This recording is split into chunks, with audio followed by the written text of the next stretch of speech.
Всем привет! Анапа, 18 февраля 2022 года.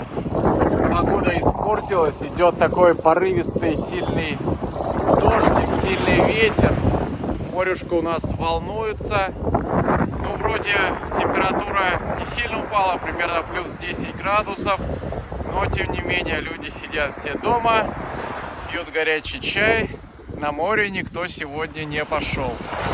Ну, в принципе, это так и ожидаемо было. Но можно прогуляться, подышать свежим морским воздухом, насладиться красотой Черноморского побережья. Завтра уже обещают хорошую погоду, солнышко. Сегодня переждать. И завтра уже будет все здорово и прекрасно. Давайте посмотрим.